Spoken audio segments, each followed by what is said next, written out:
मन को नियंत्रित करना जरूरी होता है, क्योंकि अशांत मन हजारों सवालों का घर होता है। गौतम बुद्ध की इस कहानी से जानिए मन को शांत करने और जानने का तरीका।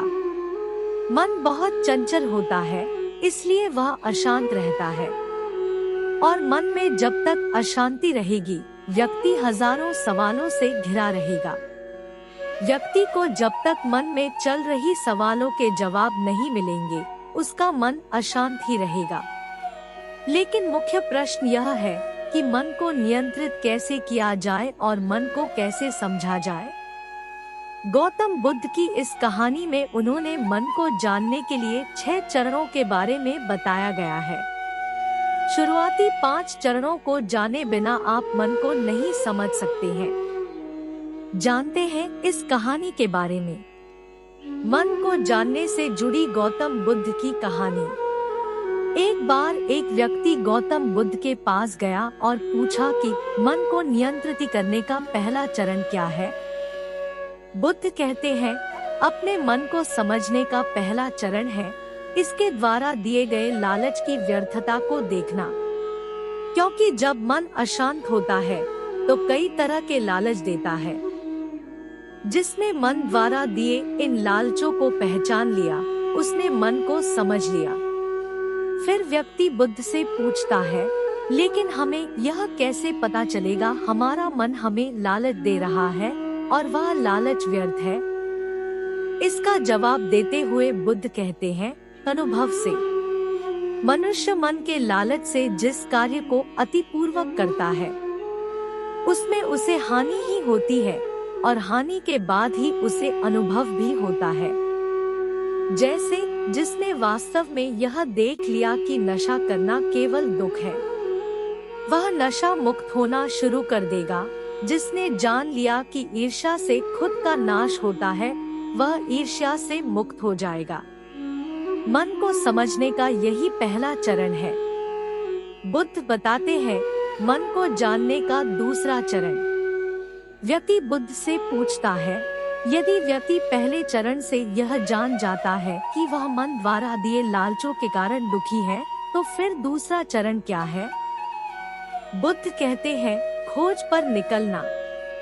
दूसरे चरण के लिए ऐसे व्यक्ति की खोज पर निकलना होगा जो कि पहले ही अपने मन को जान इससे मुक्त हो चुका है, क्योंकि वही तुम्हारा मार्गदर्शन कर पाएगा।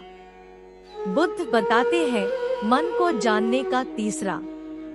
व्यक्ति कहता है, लेकिन ऐसे व्यक्ति की पहचान कैसे होगी। बुद्ध कहते हैं, यही तीसरा चरण है। सुनना ही अपने मन को समझने का तीसरा चरण है। व्यक्ति कहता है, क्या इसे देखकर पता नहीं किया जा सकता। बुद्ध कहते हैं, देखने में कोई व्यक्ति बहुत शांत और अच्छा लग सकता है, लेकिन उसके मन के भीतर क्या है, यह उसके शब्दों से ही पता चलता है। लेकिन किसी की बातों पर तब तक विश्वास नहीं करना चाहिए जब तक कि वह तुम्हारे विवेक की कसौटी पर खरा न उतर जाए। चौथा चरण है कर्म करना। बुद्ध कहते हैं, कर्म ही मन को समझने का चौथा चरण है। खुद को जानने के लिए सही दिशा में कर्म करना जरूरी है, लेकिन कर्म करते हुए व्यक्ति हर बार 2 गलतियां करता है। पहली गलती है यह कि शुरुआत ही नहीं करना, और दूसरी गलती पूरा रास्ता तय नहीं करना। इन दोनों गलतियों के पीछे हमारे मन की ही चाल होती है। व्यक्ति अपने कर्म को पूरा इसलिए नहीं कर पाता क्योंकि वह सोचता है कि मैं कल से शुरुआत करूंगा तो कोई यह सोचता है कि मैं असफल हो जाऊंगा। इन गलतियों का मुख्य कारण है जागरूकता की कमी। इसके बिना मन व्यक्ति को उसके सही दिशा में चलने नहीं देता। मन को जानने का 5वां नियम है जागरूकता। बुद्ध कहते हैं, मन को जानने और समझने का 5वां चरण है जागरूकता। इसीलिए हर कार्य को जागरूकता के साथ करो। बिना जागरूकता के साथ किया गया कार्य या फिर जिया गया क्षण मृत्यु के समान है। व्यक्ति बुद्ध से पूछता है अपने जागरूकता के स्तर को कैसे बढ़ाया जा सकता है। बुद्ध कहते हैं ध्यान से। ध्यान ही मन को जानने, समझने और नियंत्रित करने का अंतिम चरण है। यानी ध्यान ही वह नाव है जिस पर बैठ मन रूपी नदी को पार किया जा सकता है। जिस व्यक्ति ने इन शुरुआती 5 चरणों से ध्यान को जान लिया, उसने अपने मन को जान लिया।